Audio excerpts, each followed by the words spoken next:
Buongiorno a tutti, ben ritrovati su Finance TV. Oggi giornata davvero speciale con questa intervista che stiamo andando a fare. Parleremo di economia e quando si parla di economia ovviamente la centralità è quella delle imprese. Capiremo come le imprese stanno reagendo al Covid-19, quali evoluzioni, da un lato la tecnologia, dall'altro la sostenibilità, stanno facendo cambiare anche quello che è il business aziendale. Parleremo di un premio eccellenza d'impresa molto importante. Insomma, toccheremo vari argomenti, compresa anche quella che è la relazione con il cliente finale, con un ospite davvero d'eccezione che però vi presento subito dopo la sigla.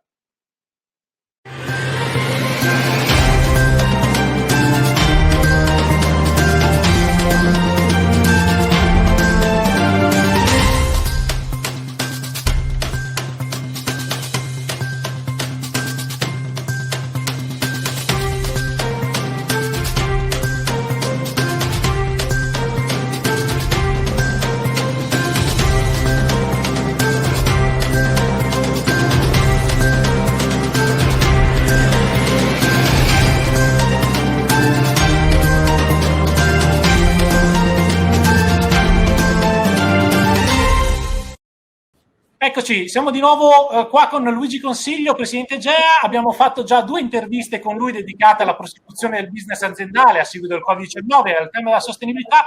Tocchiamo adesso un altro tema molto importante per l'azienda, che è la relazione con il cliente. Luigi, come sta cambiando il rapporto fra impresa e clienti? All'interno del periodo lockdown ha avuto un grande boom e ovviamente comprensibile proprio per il tema del lockdown, gli acquisti di beni su Amazon, quindi su un unico distributore che ha intermediato quello che era l'acquirente, il consumatore, con quella che è l'impresa. Quanto è ancora importante oggi il concetto di vendita diretta e di relazione tra impresa e clientela finale? Dunque, Amazon è un canale, così come lo sono i supermercati o lo sono una serie di negozi tradizionali. Io credo che dobbiamo spostare la visuale da questo e capire cosa noi compriamo quando compiamo un acquisto. Vi faccio degli esempi per essere più chiaro. Oggi prendiamo il mercato della bicicletta sportiva. La bicicletta sportiva è un oggetto di metallo e meccanico con una serie di fattori. Quando voi però oggi comprate una bicicletta sportiva, avete bisogno che qualcuno ve la sistemi, perché va sistemata e quindi serve un'assistenza alla preparazione del mezzo dopo che l'avete comprata. Dopodiché avete bisogno di un programma di allenamento. Dopodiché avete bisogno che questo programma di allenamento sia verificato e sia coerente con i vostri obiettivi. Poi avete una serie di app che vi mettono all'interno di certe community, avete la possibilità di farlo sui rulli, avete possibilità di, anche se piove, allenarvi con una serie di amici che spaziano dall'Australia agli Stati Uniti, dalla Francia alla Spagna e iniziano delle relazioni. Allora la domanda è questa: quando voi pensate a comprare una bicicletta, state comprando una bicicletta e quindi la competizione è soltanto sulla bicicletta o diventa una competizione per una serie di servizi di cui l'oggetto meccanico è una delle componenti che state comprando? Dunque, chi vuole vendere a voi una bicicletta deve avere un intero, come si chiama oggi in modo abusato, ecosistema, deve avere un mondo di servizi integrati con la bicicletta ed anche con la vostra biometrica e la capacità di interagire con il vostro orologio piuttosto che con il vostro computer, in modo da darvi un'esperienza complessiva. Oggi quindi, se io avessi un'offerta speciale in un determinato negozio su una certa bicicletta che però non vi sta dando tutto il resto, sono tagliato fuori. Il consumatore sta comprando un'esperienza complessiva. La stessa cosa vale nell'alimentare. L'alimentare, aziende come HelloFresh o aziende oggi che vi consegnano a casa il prodotto in modo dietetico, misurato sulla vostra sulla vostra dieta, la dieta che vi fa stare bene, aziende che vi consegnano soltanto gli ingredienti misurati, aziende che vi preparano il menù nel senso vi danno settimanalmente quello che vi serve. Oggi, quando voi comprate 1 chilo di spaghetti, è 1 chilo di spaghetti e basta. Se voi comprate già un piatto pronto, comprate un abbonamento a qualcuno che ve li dà tarati nel resto del mondo, state comprando qualcosa di diverso dal chilo di pasta. Ora, o noi capiamo questo, Amazon è uno dei modi in cui io vi consegno la merce. In realtà chi sta comprando non compra più soltanto il chilo di pasta, ma compra la ricetta e compra tutto l'insieme.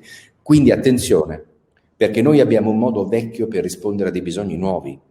Non pensiamo che sia Amazon il problema. Il problema è riuscire a guardare i bisogni di chi compra, il processo d'acquisto e come riesco a interagire e modificare il processo aziendale in funzione di questo. Non è più il canale il tema, è la onnicanalità che porta ad un mondo di esperienza per chi compra. Molto bello, Luigi, anche questo cambio culturale che stai disegnando. L'acquisto da parte del cliente non è più lo scopo finale dell'azienda che riesce in quel momento a emettere la fattura, ma è la parte iniziale di un vero e proprio percorso di fidelizzazione con quello che è il cliente, di ottimizzazione di tutte quelle che sono le esigenze del cliente, e questo davvero può portare un valore aggiunto a quello che è la relazione consulente-cliente. L'importanza della customer care, va a dire che in questo deve essere assolutamente molto importante, l'attenzione al cliente, l'importanza anche di capire e di proporre allo stesso modo al cliente anche esperienze o attività esperienziali comunque legate a quello che è il prodotto che ha acquistato. In quest'ambito cosa ne pensi? Quanto pensi possa essere utile e interessante applicare anche all'impresa le teorie del nudging, il premio Nobel per l'economia nel 2017, che come professione finanza abbiamo avuto la fortuna di intervistare più volte, abbiamo fatto un grande evento ancora fisico, mi ricordo, molto bello al Dal Verme sulla finanza comportamentale, ma siamo assolutamente strenuamente convinti che, e stiamo applicando il progetto Nudging for Business, che tramite queste teorie si possano davvero far evolvere anche quella che è la relazione delle imprese e delle aziende applicata a questo concetto di prosecuzione, di percorso da intraprendere con un cliente. Quanto pensi sia importante appunto questo cambio in mentalità e quali possono essere i nuovi cavalli di battaglia, i nuovi valori che l'azienda deve proporre al cliente finale? Allora, secondo me è centrale per tutte quelle aziende che non si chiamino Ferrari, Rolex o non so, Cartier.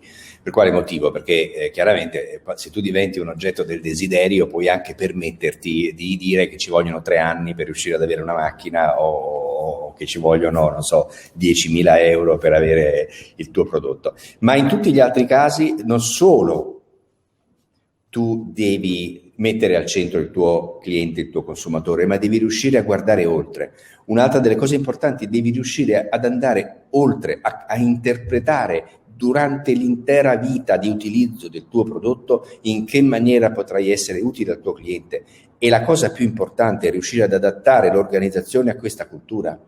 Uno dei cambiamenti più radicali che riuscì a fare Marchionne in Fiat è riuscire a spostare la logica degli operai di guardare al proprio capo come riferimento, a farli diventare invece attenti al prodotto e al cliente.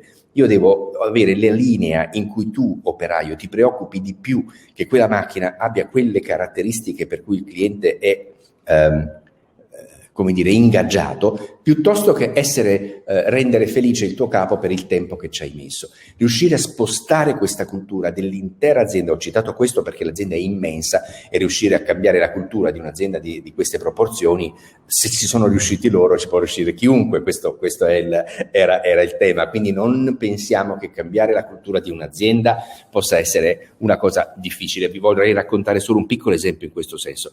Il più grande cambiamento che ho visto fare è stato Walmart, che è un retailer americano, per chi di voi non lo sapesse, è il più grande retailer del mondo, ha 1 milione di dipendenti. A un certo punto, sotto i colpi di Amazon, Walmart collassa, nel senso che comincia a calare.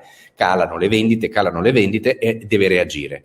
Cambia il suo business model e si sposta da essere una catena di supermercati ad una catena di depositi logistici per servire il cliente, nel senso che tu dall'ufficio fai l'ordine online, passi nel negozio e un dipendente ti dà la merce, oppure quando il dipendente finisce di lavorare prende la sua macchina e ti porta il sacchetto a casa tua. Per fare questo ci ha messo 1 anno. Oggi le vendite di Walmart crescono molto di più di quelle di Amazon, ed ha cambiato il business model in 1 anno, con 1 milione di dipendenti felici perché possono arrotondare, perché oltre il loro orario di lavoro vanno anche a consegnare la merce a casa.